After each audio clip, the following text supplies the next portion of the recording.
వచ్చిన బైబిల్ ఏమని ఈ వేదం చెబుతుందో, ఈ శాస్త్రం చెబుతుందో, ఈ దేవుని గ్రంథం ఘోషిస్తుందో, సఖ్యమైతే నీ చేతనైనంత మట్టుకు సమస్త మనుష్యులతో, వాళ్ళ హైందవులా, ఇస్లాం సోదరులా, నాస్తికులైనా, సఖ్యమైతే మనుషులందరితో సమాధానం సమాధానం సమాధానంగా ఉండు. ఎందుకు గొడవలు?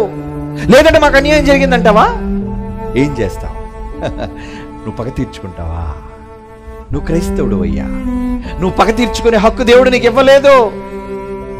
ఎవరి మీద పగ తీర్చుకుంటావు? ప్రభుత్వాల మీద పగ తీర్చుకుంటావా? వద్దర్రా. వ్యక్తుల మీద పగలు సాధిస్తారా? వద్దర్రా. మనకు పగలొద్దు, ద్వేషాలు వద్దు. మనం క్రీస్తు అనుచరులం, క్రైస్తవులం. ప్రేమిద్దాం. మీ శత్రువు ఆకలిగొని ఉంటే అన్నం పెట్టమని చెబుతుందండి. అబ్బా, ఎంత గొప్ప గ్రంథం అండి బైబిల్. నీ శత్రువు ఆకలితో ఉంటే ఒరే వాడిని చంపొద్దురా, వాడికి భోజనం పెట్టు.